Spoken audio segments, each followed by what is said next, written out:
Bismillahirrahmanirrahim. Ya eyyühellezîne âmenü ista'înû bis-sabri ve's-salâh.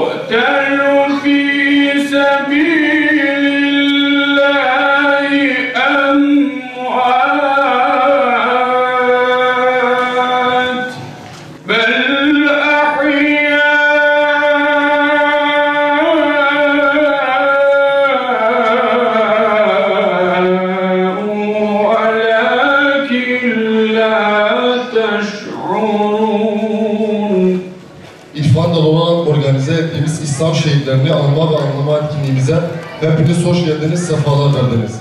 Şehitler Allah'ın misafirleridirler. Şehitler Allah katında rızıklandırılırlar. Tekrar şehit olmayı arzulamaktadırlar. Allah'tan bir nimeti ve lütfu ve Allah'ın müminlerin ecrini zayi etmeyeceğini müjdelemek, rengi kan rengi, kokusu mis kokusu olarak kanar diye buyurmaktadır. Bugün şehitler gününde bizden önce şehadet şerbetini içmiş olan bütün kardeşlerimize ahdimiz olsun ki. Evet kıymetli dostlar, programımız bütün güzelliğiyle sürüyor şimdi. Bu anlamlı programda bu taze şehitlerimizi de rahmetle, minnetle yad ediyoruz. Çöküştünü zindan, her dune riya merdan, bevan nabaqet serhildan, en talibi cennetin. Mermileri, bombaları güle çeviren ölümsüzlük diyarının laleleri, davamızın kan çiçekleri, yolumuzun nurdan hüzmeleri, şehadet aşıklarının aziz öğretmenleri.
Şehitleri hatırlamak o kadar önemli ki, şehitler unutulduğu zaman, şehitlerin unutulduğu diyarda izzet ölür, zillet dirilir.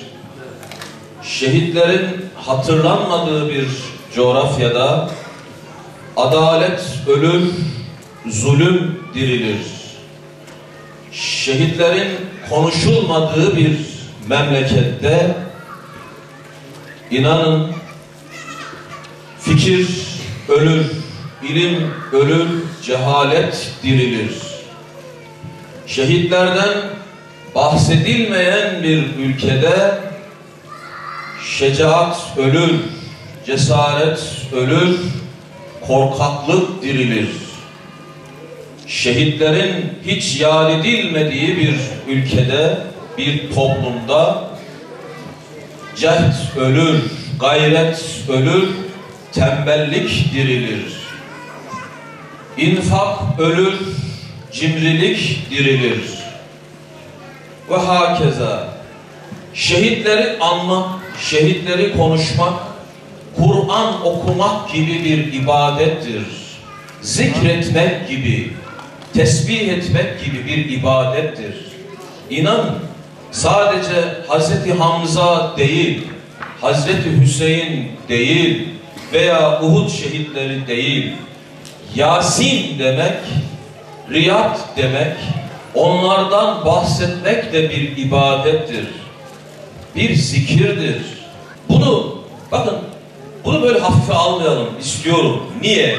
Çünkü biz hangi meslekten, hangi meşrepten olursak olalım, ne zaman bir fütur göstersek, yani bir ihmalkarlık göstersek, şöyle yerimizde otursak, hani şöyle bir gevşeklikte bulunsak, tembellik etsek, hareketten, davadan, çalışmadan, koşturmadan uzaklaşsak, hemen bir şehit arkamızdan bize bakar, der ne yapıyorsun?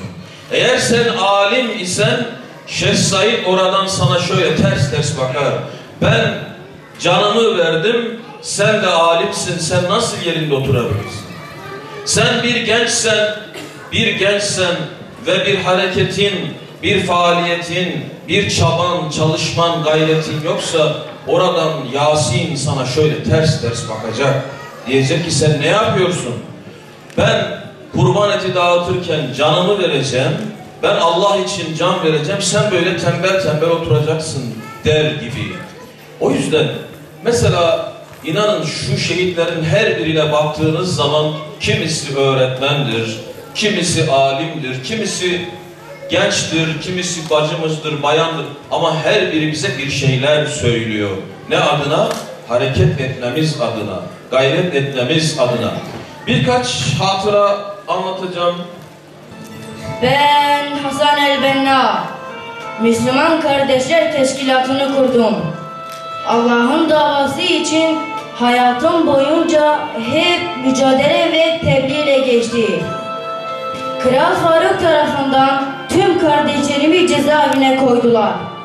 Sadece beni cezaevine koymadılar. O da beni şehit etmek için. Ve 12 Şubat 1949 tarihinde Müslüman Gençler Teşkilatı'nın önünde şehit edildim. Esselamu Aleyküm ve Rahmetullahi ve Berekatuhu. Ben Şehit Metin Yüksel. Benim tek amacım İslam davasıydı. Öğrencilik hayatım boyunca İslami hareketlerde en ön safta yer aldım. Akıncılar Öğrenci Hareketi'nin liderliğini yaptım. İslam davası için hep ben ve arkadaşlarım saldırılara maruz kalıyorduk. Ama Allah'a hamdolsun hiçbir zaman vazgeçmedik, geri durmadık, davamızı terk etmedik. 23 Şubat 1979 tarihinde Cuma namazı çıkışında 19 yaşında İslam davası için canımı feda ettim ve şehadet şerbetini içerek Rabbime kavuştum. Esselamu Aleyküm ve Rahmetullahi ve Berekatuhu. Ben Şehit Şeyh Said. İslami ilimleri öğretmek için talebeler yetiştirdim. Medrese eğitimi gök salması için bu bölgede değişik vilayetlerinde medrese açtırdım. O zamanın rejimi tarafından İslam'a ve Müslümanlara sergilenen tüm zorbalıklara karşı bilinçli ve gelişmiş alimleri ve şeyhleri uyardım. Rejim ve milis güçler tarafından her türlü hakaret ve oyunlara maruz kaldık. Ama tek gayemiz Rabbimizin davası olduğu için hiçbir zaman korkmadık ve geri durmadık. Müslümanlar, şehadet diriliştir. Kerbela'ya bir bakın, hata hangi beşerde? Batılın maskesidir bugün ehven içeride. Sesini çıkarmazsan yüzün olmaz mahşerde. Korkmayın Müslümanlar, şehadet diriliştir.